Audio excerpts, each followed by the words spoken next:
성경 말씀은 사무엘하 22장입니다. 그런데 32절부터가 아니고 31절부터 39절까지 보도록 하겠습니다. 31절부터 39절까지 말씀입니다.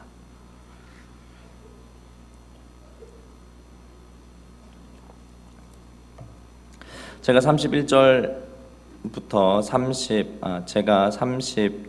39절을 읽을 테니 여러분들이 31절을 다 함께 첫 시작을 읽어 주십시오.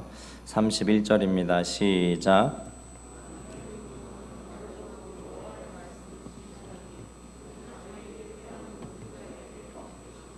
여호와의 누가 하나님이며 우리 하나님 외에 누가 반석이냐. 하나님은 나의 견고한 요새시며 나를 안전한 곳으로 인도하시며 나의 발로 암사슴 발같게 하시며 나를 나의 높은 곳에 세우시며 내 손을 가르쳐 싸우게 하시니 내 팔이 노화를 당기도다. 주께서 또 주의 구원의 방패를 내게 주시며 주의 온유함이 나를 크게 하셨나이다. 내 걸음을 넓게 하셨고 내 발이 미끄러지지 아니하게 하셨나이다. 내가 내 원수를 뒤쫓아 멸하여 싸우며 그들을 무찌르기 전에는 돌이 키지 아니하였나이다. 내가 그들을 무찔러 전멸시켰더니 그들이 내 발 아래에 엎드러지고 능히 일어나지 못하였나이다. 아멘.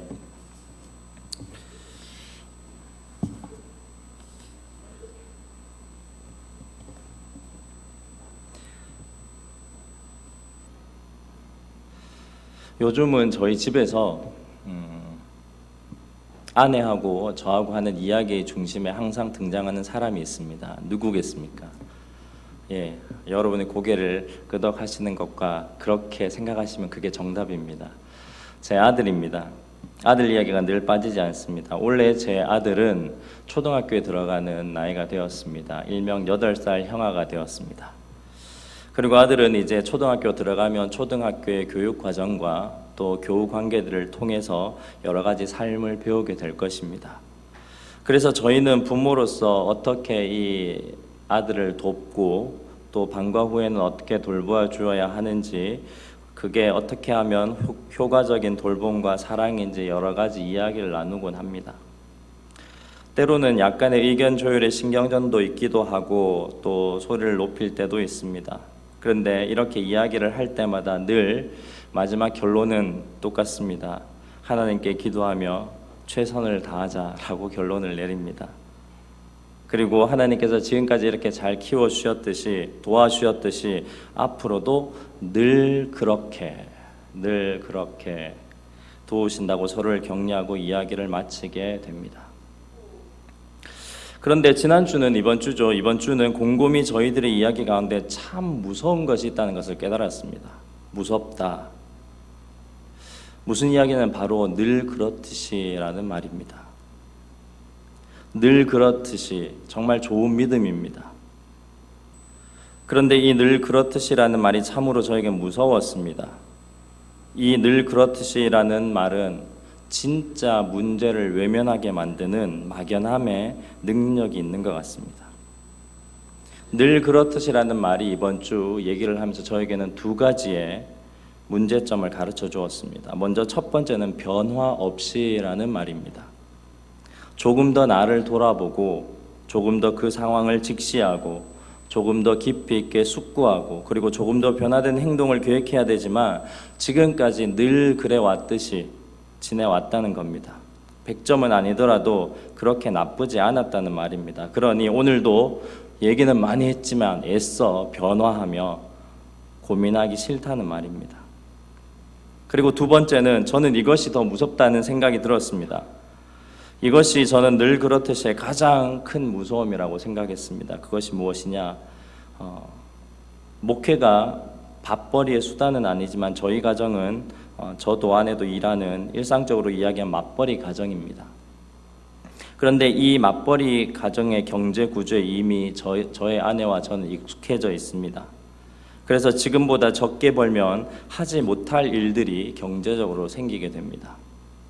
예를 든다면 부모님께 물질적으로 돌보는 일들, 또 소린이를 교육하는 데 교육적 활동에 지원하는 것들, 또 제가 노후를 살아야 되니까 노후를 위한 경제적 대책 등 우리의 경제적 규모가 줄어들기 시작하면 이것저것 포기해야 되는 것이 많아집니다. 그러니 항상 얘기를 하다가 무슨 얘기가 나오면 제 안에서 무슨 말이 나오냐면 그냥 하나님 지금 버는 것을 이 정도로 만족하게 하시고 또 열심히 하나님 사랑하고 이웃 사랑하며 살자라는 그런 마지막의 다짐으로 이 생각이나 말들을 끝내고 만다는 겁니다. 늘 그래 왔듯이. 물론 현실적으로 소리내 학원 포기, 부모님 치료비 보내드리는 것 포기, 또 한 번씩 가는 가족여행의 포기 등 경제적인 어려운 가운데 포기할 것을 포기하면 저희들에게 훨씬 지금 사는 것과 다른 삶이 열린다는 것을 알고 있으면서도 그냥 지금 이 삶이 좋으니 그냥 멈추고 고난을 행하는 것들을 포기하는 것입니다. 그래서 제가 이번 주에 아내랑 소리를 위해서 이야기하다가 이렇게 얘기를 했습니다. 여보, 우리 기도합시다. 시골에 목회를 하는 것에 대해서도 기도하고 당신의 직장을 그만두는 것에 대해서도 기도해 봅시다. 제가 전임으로 부교역자가 아니라 파트로 섬기며 가족과 함께 하는 것에 대해서도 기도해 봅시다. 그리고 벌이가 적어지면 작은 경제 구조로 바꾸어서 월세집에 살면서 우리가 할 수 있는 하나님의 영광된 삶을 고민해 봅시다. 그렇게 아내에게 얘기를 했습니다. 물론 두 사람 다 진통이 있습니다. 어떻게 살아야 이게 정답인지 저희들도 잘 모릅니다. 물론 저 역시 시골로 가는 것도 두렵고 다른 아이들 모두 좋은 것을 배우러 다닐 때 소린이가 저희 두 사람이 할 수 없는 무언가를 배우고 싶어 할 때 돈이 없다는 이유로 다른 것을 하고 놀자라고 하는 것도 참 마음이 힘들어집니다. 현실적으로 큰 돈이 필요한 부모님에게 용돈도 안 되는 돈을 보내드리면서 자식의 도리에 민망해지는 것도 제가 견디기 힘든 마음의 아픔이 됩니다. 결국 이 모든 것, 제가 불편해하고 힘들어하는 이런 고난에서 멀어져 있음, 제가 이걸 선택하게 되면 이런 일들이 일어나기 때문에 이런 고난에서 멀어져 있음, 이것이 바로 늘 그렇듯이의 함정입니다. 다시 이야기하면 우리 모두가 그렇지 않습니까? 우리 모두가 지금 다들 살만하다라는 증거입니다. 죽지 않고 다 살아가고 있다는 것입니다. 그렇지만 어느 한 사람도, 저를 포함해서 어느 한 사람도 이것보다 바닥에 내려감을 준비하거나 예비하지 않습니다. 특별히 청년들은 더 할 것입니다. 지금 여러분 자신의 모습을 늘 바닥으로 생각할 것입니다. 그래서 지금보다 더 나은 급료, 지금보다 더 나은 직장, 지금보다 더 나은 나를 위한 투자, 지금보다 더 나은 인간관계, 모두가 다 지금보다 더 나은에 초점을 맞추어 살고 있습니다. 하다못해 지금 정도면 이제 살만하네라고 하면서 위로하기도 합니다. 우리의 하나님에 대한 믿음은 다 고난으로부터의 도피를 하고 있습니다. 살만한 지금이나 더 나아지는 내일을 향해 우리는 다들 고난에서 멀어져 있고 늘 그랬듯이 하나님 이렇게 살겠습니다. 고민은 하지만 고난으로 들어가지 않고 살고 있습니다. 그러면 무조건 지금 편하게 사는 것이 나쁜 것입니까? 잘 먹고 잘 지내는 것이 하나님께서 원하시지 않는 것입니까? 오늘 22장은 다윗의 승전가입니다. 이 다윗의 말년에 쓴 승전가를 통해서 이 부분에 대해 여러분과 함께 은혜를 나누어 보고자 합니다.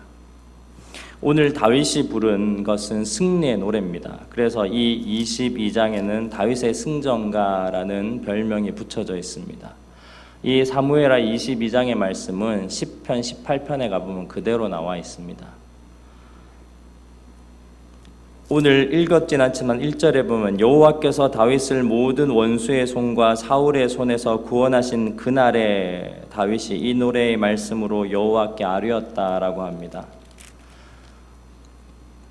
이 여호와께 아뢰는 모든 원수의 손과 사울의 손에서 구원하신 그날, 그러니 결국은 이 시를 지은 것은 세바의 반역이 20장에 나와 있었습니다. 세바는 누구냐? 사울의 자손인 베냐민 지파의 사람이 반역하는 겁니다. 그러면 결국은 이 세바의 반역까지 사울의 손에서 구원했다라는 걸 유추해 보았을 때 그러면 거의 언제가 되느냐? 죽기 10년 전입니다. 다음 장에 나오는 23장 다윗의 마지막 말이 죽기 한 5년 전의 이야기입니다.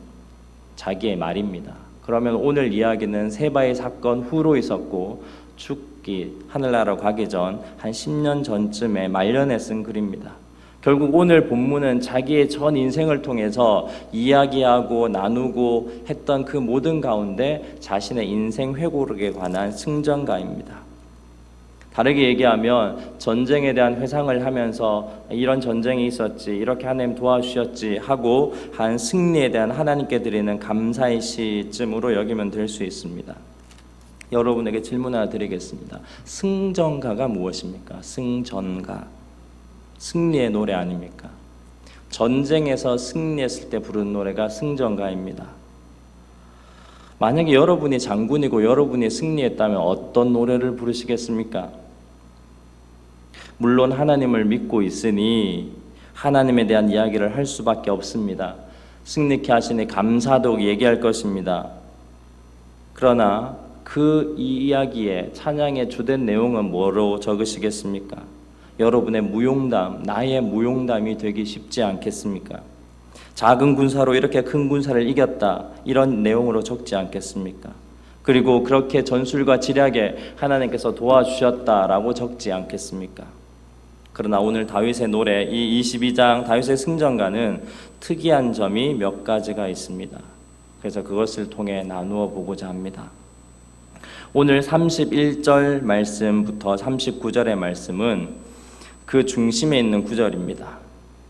34절을 먼저 한번 보겠습니다. 어떤 상황의 승리를 노래한 것인지 보겠습니다. 34절입니다.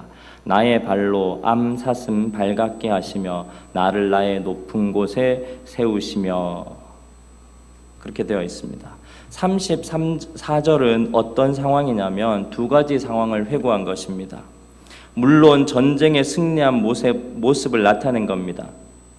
높은 곳에 세우셨다라는 말이 시기 때문에 정말 전쟁에 다 이기고 가장 높은 승리의 산에 서서 내가 이 전쟁에 승리했다라고 포효하는 모습으로 볼 수 있습니다.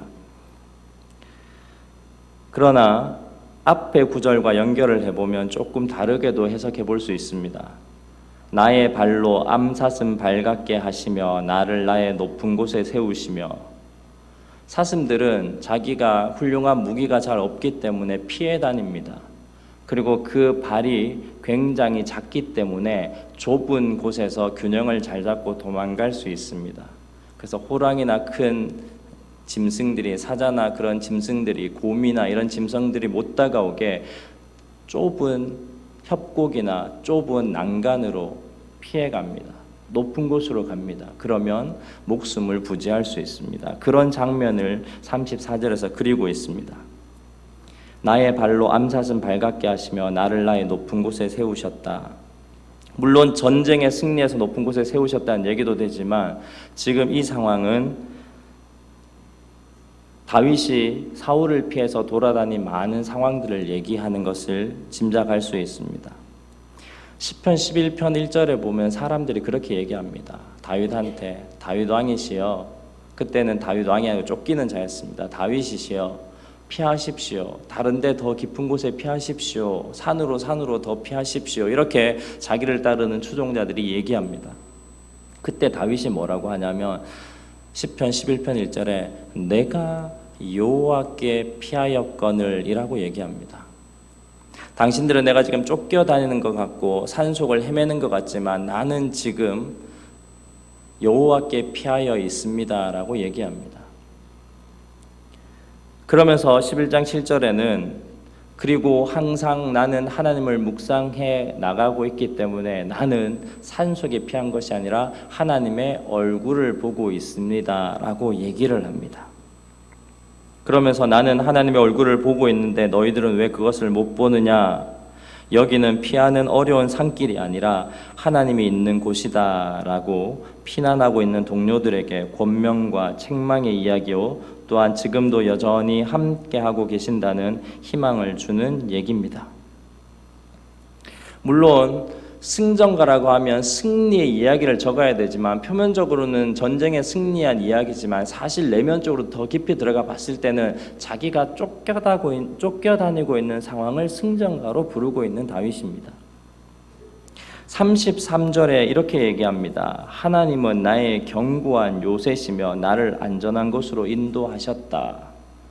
지금 다윗은 쫓겨가는 상황 가운데서 하나님이 나의 요새가 되고 나의 피할 곳이 된다라고, 그렇게 나의 승리는 상황으로는 사울왕에게 쫓겨가는 그런 어려운 상황이지만 이것이 진짜 인생의 승리다. 내가 여호와와 함께 동행하고 삶의 목숨이 떨어질 것 같은 그 상황이지만 내가 높은 곳을 다니며 나로 하나님을 날마다 보는 그 삶이 오히려 내게는 승리다라고 얘기를 하는 것입니다. 그러면서 내가 안전하다라고 합니다. 나를 안전한 곳으로 인도하셨다라고 33절에 말합니다. 그러면 이 다윗이 말하는 안전함이 무엇입니까? 36절에 나와 있습니다. 주께서 또 주의 구원의 방패를 내게 주시며 주의 온유함이 나를 크게 하셨나이다 라고 되어 있습니다. 33절에 말한 하나님께서 나를 안전하게 하신다. 그러면서 36절에 주의 구원의 방패를 내게 주시며 주의 온유함이 나를 크게 하셨나이다 라고 얘기합니다. 오늘 첫 번째 결론은 그것입니다. 승전가는 승리의 흔적이 아니라 승전가는 삶의 고난과 고민의 흔적입니다. 이것을 바꾸어야 합니다. 이긴 것이 승전가가 아니라 삶에서 고민하고 삶에서 고난당하는 그런 고민의 흔적이 바로 승전가입니다. 36절에 주의 구원의 방패를 다윗이 얘기합니다. 방패가 무엇입니까? 방패는 적의 칼이 없어지는 것이 절대 아닙니다. 적의 화살이 사라지는 것도 아닙니다. 적이 나를 찌르려고 칼을 들이밀었는데 나는 찔리지 않았다라는 것입니다. 적이 활을 쏘았는데 나는 맞지 않았다라는 겁니다. 다시 말하면 우리가 늘 그렇듯이 우리가 살만한, 적당하게 우리의 힘으로 견딜 만한 일상이 진행되었다, 이 말이 아니라, 이 말은 지금 나는 죽을 것 같은 상황이고 칼과 활이 다가와서 나는 정말 힘들어 쫓겨가는 그런 힘든 상황인데, 힘들다라는 말입니다. 그런데도 처절하게 삶과 죽음이 오가는 힘든 현장에 있지만, 그런데 나는 죽지 않고 살아있다라는 말이 주의 방패라는 말입니다. 우리가 오늘 읽었던 31절을 다 같이 한번 읽어보도록 하겠습니다. 31절입니다. 시작.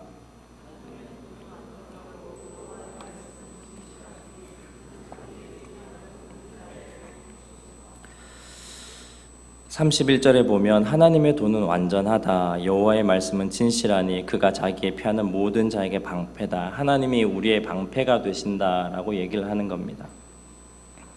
그래서 36절에 주의 구원의 방패를 내게 주셨다라고 다윗이 노래를 한 것입니다. 우리의 이런 일상의 가장 큰 약점은 하나님께 피할 시간이 없다는 겁니다. 다르게 얘기하면 주의 방패가 필요 없는 삶을 살고 있다는 겁니다. 늘 그렇듯이 내가 견딜 만한 삶을 죽지 않고 지금도 살아가고 있다는 겁니다. 그래서 우리가 늘 그렇듯이라고 살아가는 일상의 가장 큰 약점이 바로 하나님께 피할, 하나님의 방패를 경험할 시간이 없음입니다. 늘 내가 계획한 시간대로 내지는 내가 견뎌낼 만한 사람의 무게가 되는 시간으로 옮겨간다는 것입니다. 왜 그렇습니까? 항상 그때마다 내가 내 인생의 힘으로 만든 방패가 있고 늘 그렇듯이 우리는 그 방패에 피하는 것입니다. 내가 만들어 놓은 직장의 방패, 내가 만들어 놓은 학업의 방패, 내가 벌어놓은 돈의 방패. 그러나 늘 그렇듯이 우리는 이런 것들을 걷어낼 용기가 없습니다. 그래서 우리의 일상은 늘 그렇듯이 고난에서 멀어져 있습니다. 고난에 가까이 갈수록 누가 대신 맞느냐? 주의 방패가 대신 맞습니다. 내가 열심히 준비하는 삶이 준비하지 못한 공간에 가야만 하나님께서 방패로서 대신 맞아주는 일을 경험할 수 있습니다. 이제 우리가 해야 할 일은 명확합니다.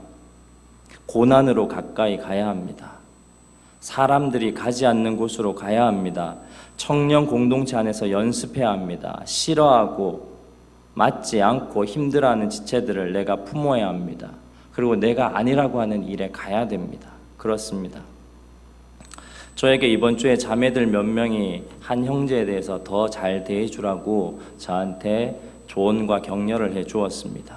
그러면서 그 형제에게 더 잘 대해주고 격려해 주었으면 좋겠다라고 이야기를 했습니다. 그런데 처음 제 반응이 참 나빴습니다.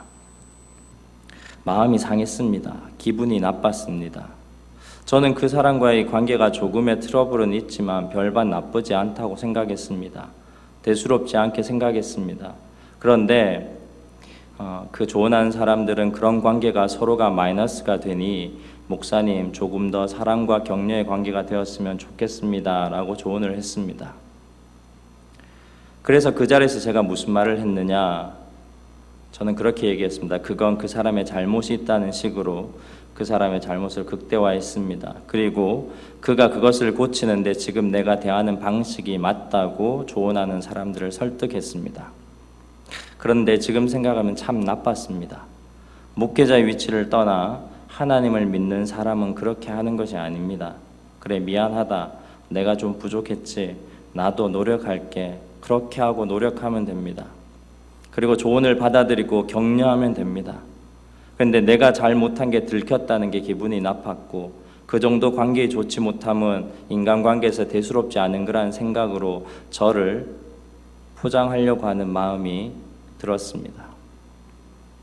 그리고 가장 결정적인 것은 그렇게 얘기하게 되면 그 사람과 또 만나고 또 챙기고 또 맞춰주고 하는 그 뒤의 일상이 제게는 조금 싫었습니다. 그러나 이것이 무엇이냐? 현실적으로 고난으로 가는 길입니다. 그렇다고 사람을 고난이라고 생각해서는 절대 안 됩니다.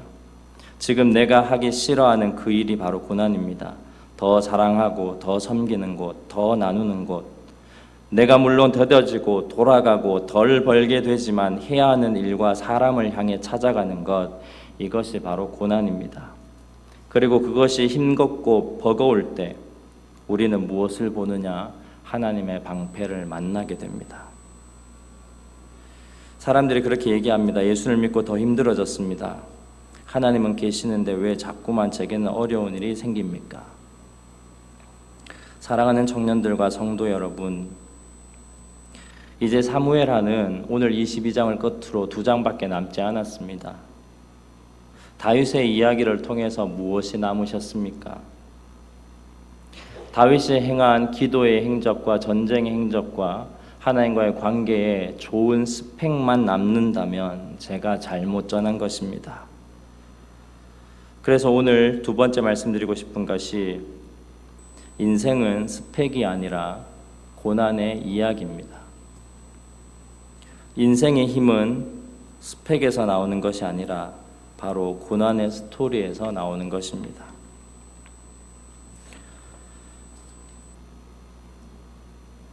사무엘하를 통해서 화려한 다윗의 경력과 화려한 왕적 모습만 남았다면 우리가 다윗을 잘못 이해한 것입니다. 우리는 하나님의 도는 31절에 완전하고 하나님의 말씀은 진실하다고 하면서 늘 어떻게 살아왔습니까? 타락한 사울처럼 살아오지 않았습니까? 자신의 권력의 방패를 더 크게 하기 위해 다윗을 잡으러 다니고 자신의 민족적 열심을 위해 이방 민족을 죽이며 자신의 권력과 야망의 방패 하나님의 백성을 지키려 했지 않습니까? 그러나 그 사울의 가문은 점점 쇠약해졌습니다. 오늘 31절에 나오는 하나님의 도는 완전하고 여호와의 말씀은 진실하다라고 이야기하는데 여기 나온 두 단어 진실 그리고 완전이란 단어는 조금 설명이 필요합니다. 완전하다라는 말은 이것 외에는 더 이상 온전한 것이 없다. 우리가 흔히 말하는 영어의 perfect입니다. 그러나 뒤에 오는 단어, 이 진실하다라는 말은 조금 쉽지 않은 단어입니다. 독특한 단어입니다. 이 단어는 여러 가지 의미로 쓰입니다. 그러나 이 진실하다, 하나님의 말씀이 진실하다라는 이 단어는 한 단어로 콕 집어서 얘기하기가 힘이 듭니다. 여기 이 단어에 진실하다는 단어의 의미를 쭉 한번 불러드리겠습니다. 실행이나 노력의 의미가 있습니다. 또 하나는 정죄된다라는 뜻이 있습니다. 그리고 변화를 주어 개선한다라는 뜻이 있습니다. 우리가 생각하는 진실과는 굉장히 많이 다른 뜻의 단어를 쓰고 있습니다. 이것이 여호와의 말씀은 진실하다라고 했을 때 진실이란 말입니다. 여호와의 말씀이 진실이란 말은 OX 퀴즈의 정답으로 진실하다는 단순한 의미가 아니라 하나님의 모든 말씀은 반드시 실행된다라는 의미에서 진실입니다. 하나님의 말씀은 반드시 실행이 되는데 이 말씀이 만약 우리의 인생에서 계속해서 실행되면 우리가 하나님의 마음이 원하는 곳으로 변화되게 되고 나아가 하나님께서 원하시는 마음으로 계속해서 정죄된다는 의미입니다. 하나님이 진실하다라는 말은 이것이 정답입니다라는 말이 아니라 우리가 늘 그렇게 해왔던 그런 말씀 가운데, 늘 그렇게 해왔던 일상 가운데 벗어나서 그 하나님께서 계속해서 우리 안에 마음을 주시고 실행시키고 또 실행시키고 실패하고 고난 가운데 거하고 하는 그 일들을 통해서 하나님께서 마지막에는 정죄되게 하는 것이 하나님의 말씀은 진실하다라는 단어의 뜻입니다. 결국은 무엇입니까? 이 사무엘 상과 하에 있어서 사라짐이란 것이 꼭 나타납니다. 사라짐은 무엇입니까? 무언가가 없어지는 겁니다. 하나님의 말씀이 진실하다라는 것은 우리 안에 무언가 사라질 것들을 사라지게 한다는 의미입니다. 하나님의 말씀을 진실하다라고 하시는 것은 하나님의 그 말씀은 언제나 실행되는데 우리 안에 그 말씀이 실행되어서 사라질 것들을 사라지게 하고 있어야 될 것들을 있게 하신다는 말씀입니다. 이 사라짐의 상징적인 얘기가 어디에 나오느냐? 사무엘상 17장에 나옵니다.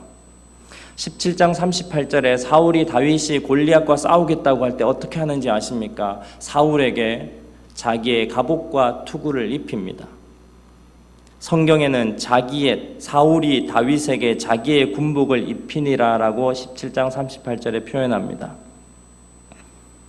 그런데 17장 39절에서 다윗이 익숙하지 못하니라고 표현합니다. 다윗이 그것이 안 맞아 익숙하지 못하니라고 하고 제일 마지막에 뭐라고 하냐면 곧 벗고라고 얘기합니다. 벗어 던진다는 표현이 나옵니다. 그리고 이런 대조 후에 드디어 다윗과 골리앗은 싸움을 하게 됩니다. 여러분, 사랑하는 성도들, 우리 청년들, 지금 여러분의 삶을 냉철하게 보십시오. 여러분은 자신의 힘으로 튼튼한 갑옷을 만들려고 안간힘을 쓰고 있지 않습니까? 내가 생각한 방패를 크게 만들기만을 원하고 있지 않습니까? 그래서 지금 완전하신 하나님의 말씀이 주고 있는 그 사람에게 그 진실하신 말씀에 허락하는 일에 우리는 달려가고 있지 않습니다. 다윗은 갑옷을 벗고 살았습니다.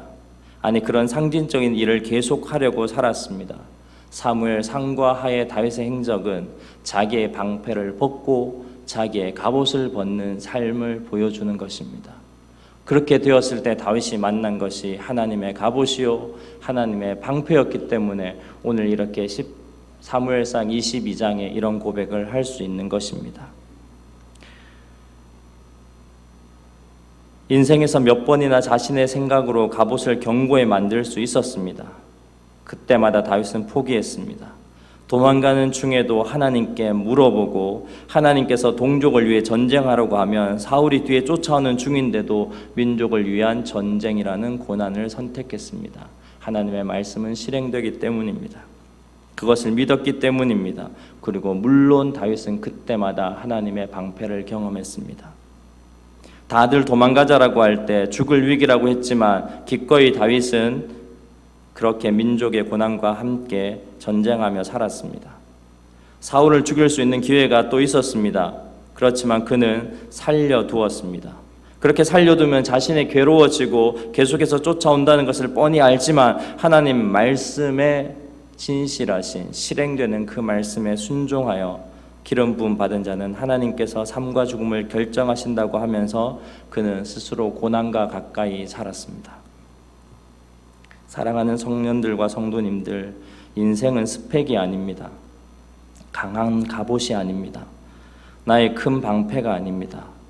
우리는 순간순간 주시는 하나님의 말씀에 따라 고민하고 내가 이 시간, 이 나이, 이 시기에 이것을 해야 되라고 외면하지 마시고 하나님의 진실하신 말씀, 완전하신 말씀이 주는 고난의 길을 선택하십시오. 그 고난의 스토리가 바로 승전가입니다. 그리고 그 고난의 스토리가 바로 우리가 쌓아야 하는 진짜 스펙입니다.